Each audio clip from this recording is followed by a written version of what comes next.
Good morning students. Class 10th बेटा, आज हम India and the great depression, हमने कल ग्रेट डिप्रेशन और उसके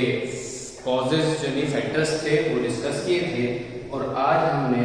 इंडिया की क्या कंडीशन थी ग्रेट डिप्रेशन के टाइम पर 1929 में और 1930 तक ये ग्रेट डिप्रेशन का ईयर चला। पूरे वर्ल्ड के कंट्रीज जो है वो अपने प्रोडक्शन के पॉइंट ऑफ व्यू से, एम्प्लॉयमेंट के पॉइंट ऑफ व्यू से, इनकम के पॉइंट ऑफ व्यू से जो है वो क्राइसिस में आ गए।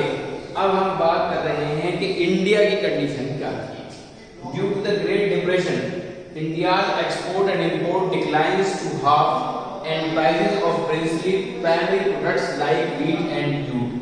Fail sharply between 1928 and 1934। यहां पर क्या हुआ कि ग्रेट डिप्रेशन के अंदर इंडिया की कंडीशन ये हो गई कि जो इंडिया का इंपोर्ट था और इंडिया का एक्सपोर्ट था वो डिक्लाइन होना शुरू हो गया टू हाफ एंड प्राइसेस, यानी कि जितना एक्सपोर्ट और इंपोर्ट हो रहा था उसकी का भी हाफ एक्सपोर्ट और इंपोर्ट रह गया। उसके साथ साथ जो प्राइमरी प्रोडक्ट्स थे, यानी कि जो डेली कंज्यूम होने वाले प्रोडक्ट्स थे, उनके प्राइसेस जो थे वो भी बहुत ही डाउन हो गए, और खास तौर पे व्हीट और जूट के, और उनकी जो डिमांड थी यानी कि डिक्रीज होने के बाद भी, यानी कि प्राइस डिक्रीज होने के बाद भी जो व्हीट और जूट की डिमांड थी वो भी डिक्रीज होने लगी बहुत तेजी के साथ। बिटवीन 1928 एंड 1934, 1928 और 1934 के इन बिटवीन इंडिया का एक्सपोर्ट और इंपोर्ट भी हाफ हो गया, प्राइस भी डिक्लाइन हो गए, और प्राइस डिक्लाइन होने के साथ साथ उसकी डिमांड भी डिक्लाइन होती चली गई। But the colonial government refuse to reduce revenue demands, लेकिन हमारे जो कॉलोनियल गवर्नमेंट थी इंडिया के अंदर, उसने इस बात को मना कर दिया था, डिनाई कर दिया था कि ऐसा नहीं है कि अगर एक ग्रेट डिप्रेशन चल रहा है या इतने इयर्स तक ग्रेट डिप्रेशन की कंडीशन चल रही है तो हम रेवेन्यू की डिमांड को खत्म कर दें। ये कॉलोनियल गवर्नमेंट ने डिनाई कर दिया। उन्होंने कहा कि आपके पास ग्रेट डिप्रेशन वाले का ईयर हो या उसके बाद आफ्टर इफेक्ट्स की वजह से आप ग्रोथ न कर पा रहे हो, लेकिन हमें रेवेन्यू चाहिए ही चाहिए। उन्होंने इस डिमांड को रिफ्यूज कर दिया, मना कर दिया। So the peasants became the worst suffer. इस कंडीशन में ऐसे लोग जो बहुत ही कम लेवल पर अपना प्रोडक्शन करते थे, उन्होंने क्या करा कि उनकी कंडीशन जो है वो बद से बदतर हो गई, वर्स्ट हो गई, और उन्होंने उस क्रिटिकल कंडीशन को सफर करना स्टार्ट कर दिया। उधर तो उनका प्रोडक्शन नहीं हो रहा है, प्रोडक्शन डिक्लाइन हो गया है, इनकम डिक्लाइन हो गई है, डिक्रीज हो गई है, उसके बाद भी एक्सपोर्ट इंपोर्ट कम हो गया है, उसके बाद भी उन्होंने क्या कहा गवर्नमेंट ने कि आप हमें रेवेन्यू देंगे, उसकी डिमांड से हम रिड्यूस नहीं करेंगे, उसकी डिमांड को हम डिनाई नहीं करेंगे। तो ये कंडीशन जो थी ये चल रही थी इंडिया की at the time of great depression from 1928 to 1934।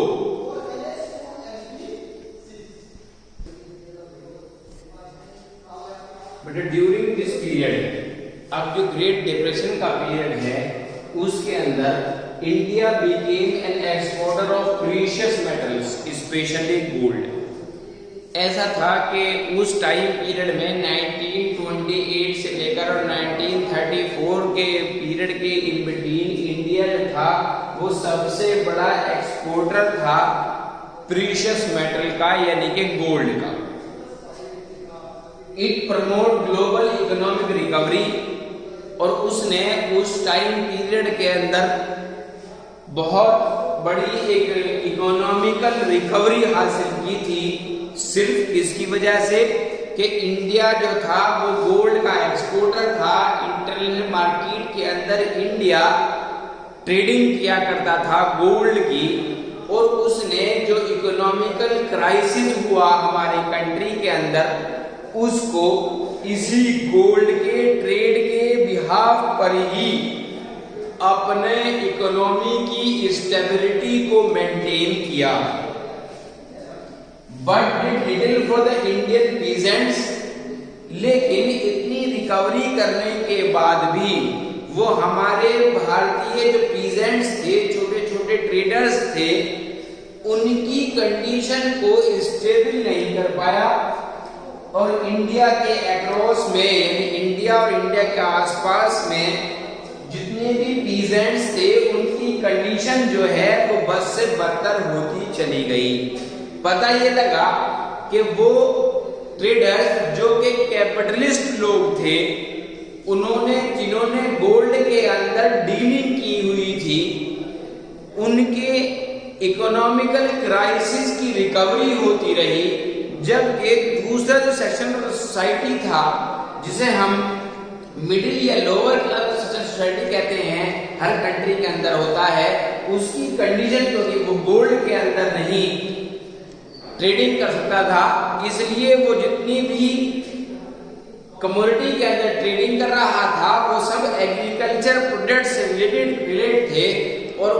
वो जो है अपनी कंडीशन को, अपनी इकोनॉमिकल, अपनी फाइनेंशियल कंडीशन को मेंटेन नहीं कर पा रहे थे, और इसलिए पीजेंट्स की कंडीशन बैक टू वर्स होती चली गई। और people having fixed income face less problem due to the price fall. हाँ, जिनकी ऐसे पर्सन्स भी इन्वॉल्व थे कंट्री के अंदर कि जिनकी इनकम जो है वो फिक्स थी,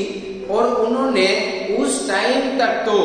अपने आप को इकोनॉमिकली मेंटेन रखा जब तक गुड्स के प्राइस जो थे वो फॉल होते चले जा रहे थे।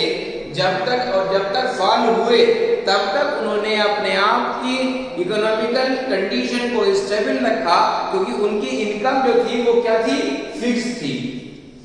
ठीक है, इसी कंडीशन को देखते हुए कि जिनकी इनकम फिक्स थी, ये जो कैपिटलिस्ट लोग थे जो गोल्ड के अंदर ट्रेडिंग कर रहे थे, इन दोनों ने तो अपनी इकोनॉमिकल कंडीशन को स्टेबल कर रखा था, लेकिन जिन लोगों की लोअर सेक्शन ऑफ सोसाइटी जो मैक्सिमम परसेंटेज के अंदर कंट्री में रहती है, वो लोगों की इनकम जो थी वो स्टेबल नहीं थी। वो जो है उस ईयर ऑफ डिप्रेशन को पास आउट नहीं कर पा रहे थे, उसके क्राइसिस को फेस नहीं कर पा रहे थे, उन्हें हर तरह की प्रॉब्लम का सामना करना पड़ रहा था, और उनकी कंडीशन जो थी वो बैक टू वर्स होती जा रही थी। और जब वो बैक टू वर्स होती जा रही थी, और एक लार्ज सोसाइटी जब बैक टू वर्स की तरफ चल देती है, तो समझ लीजिए उस कंट्री की इकोनॉमी भी जो है वो डिसबैलेंस हो जाती है। तभी महात्मा गांधी ने एक निर्णय लिया, एक डिसीजन लिया कि वो सिविल डिसोबीडियंस मूवमेंट जो है वो लॉन्च कर रहे हैं। तो यहाँ पर महात्मा गांधी ने अपने आप में एक बहुत बड़ा डिसीजन जो सिविल डिसोबीडियंस मूवमेंट के नाम से लिया, वो उस टाइम ऐसे क्राइसिस में जब कंट्री इकोनॉमिकली स्टेबल नहीं है, ओनली द कैपिटलिस्ट पीपल्स और रिच पीपल ऑफ सोसाइटी या मिडिल क्लास लोग थोड़े से जिनकी इनकम स्टेबल है वो थोड़े से स्टेबल थे इकोनॉमिकली, लेकिन बाकी जो लोअर सेक्शन सोसाइटी थी जिनकी इनकम फिक्स नहीं थी वो स्टेबल नहीं थे, इकोनॉमिकली स्टेबल नहीं थे। उसके बावजूद भी महात्मा गांधी ने जो है वो सिविल डिसोबीडियंट मूवमेंट उस कंडीशन में स्टार्ट किया। तो ये कंडीशन थी ईयर ऑफ डिप्रेशन की इंडिया के अंदर 1928 से लेकर 1934 तक।